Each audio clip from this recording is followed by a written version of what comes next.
Oh, 'di ba? Bakla.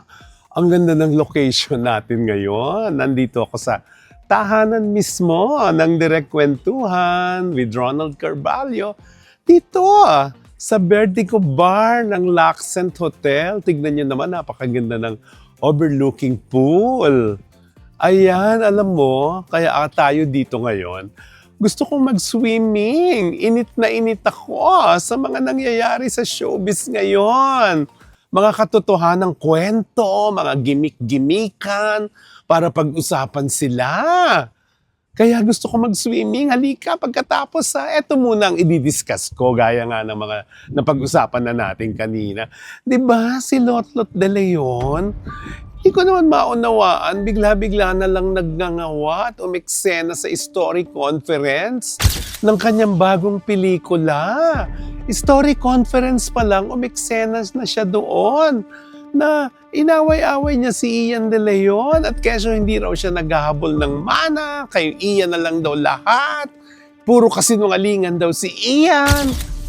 Alam mo, kung totoo man si Lotlot sa kanyang mga sinasabi, karapatan naman niya yon dahil nga, to begin with, ang pinanggalingan ng issue na yan, si Ian De Leon kasi ang mamamahala kung ano man ang naiwan ni Ate Guy dahil siya ang biological son. So, siya ang mamamahala, may foundation, may kung ano-ano, at kung ano man yung kikitain, sinabi naman ni Ian, na paghahati-hatian nilang magkakapatid. Mukhang naiinip na agad si Lotlot at si Matet na feeling nila wala silang makukuha.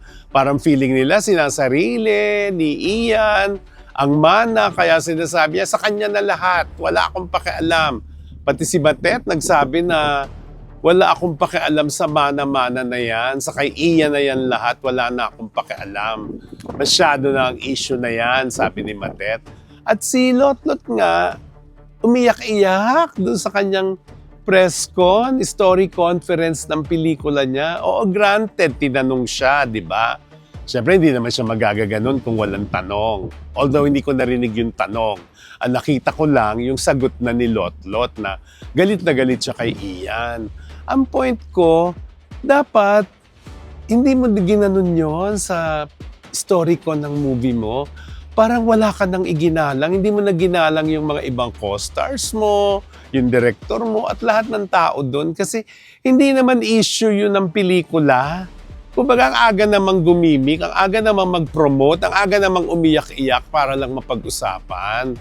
Ganun talaga ang issue lang naman talaga.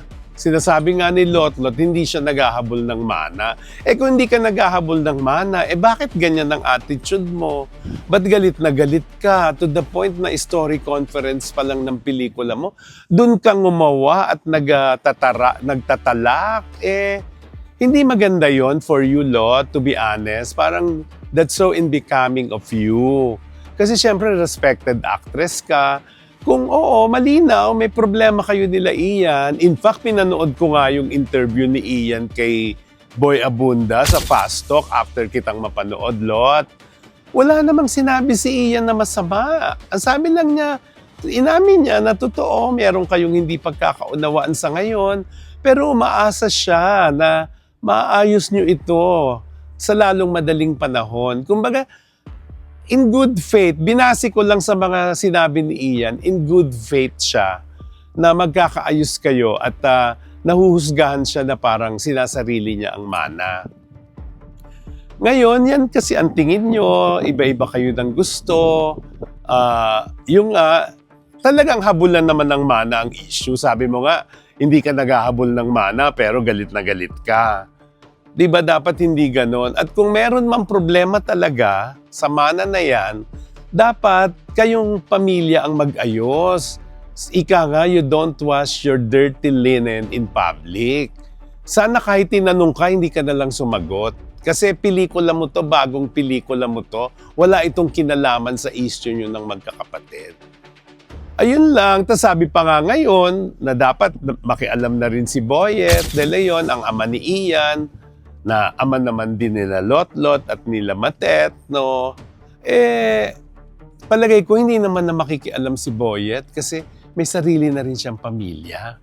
Saka matagal na silang hiwalay ni Ate Guy at kung ano man ang manang ibibigay, wala naman ang pakialam din si Boyet doon. So, at mature na, nasa hustong pag-iisip na sila Ian, Matet, Lot-Lot, na dapat sila na mag-settle niyan in a very, very maayos na pag-aayos. Hindi yung ganito na nag-aaway in public na parang lumalabas na ginigimik-gimik pa nila. Hindi na maganda. At may iba pa silang kapatid, di ba, na dapat masama rin yun sa issue kung may mamanahin o hindi. Pero dahil hindi naman sila kasing sikat nitong tatlo, Ian, Matet, and Lot-Lot, so hindi sila masyadong nababanggit. Pero yun lang, Lot, I hope, alam mo naman, love kita, love ko kayong pamilya, na magkaayos-ayos na kayo kasi talagang yung mana pasalamat nga kayo, may mamanahin pa kayo. Pero hindi rin ako naniniwalang saswapangin ni Ian yon kung ano man ang meron.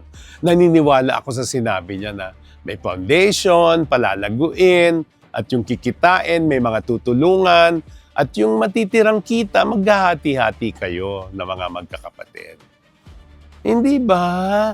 Dapat magkakapatid kayo, magkaayos-ayos kayo ng maayos at hindi yung nag-aaway kayo sa publiko na pinagpipistahan tuloy kayo na hindi maganda ang epekto sa inyong pamilya. Hindi naman mariresolve ang problema kung nakikisawsaw ang publiko dahil binibigyan nyo ng pagkakataong makisawsaw Diba? Kaya nga pati ako, para akong nakikisawsaw. Kasi binabalita ko ito at nagbibigay ako ng opinyon. Pero ang aking opinyon ay para naman sa ikabubuti yung tatlo at ng lahat ng mga kapatid mo para mas ayos kung ano man ang manang dapat paghati-hatihan. Diba?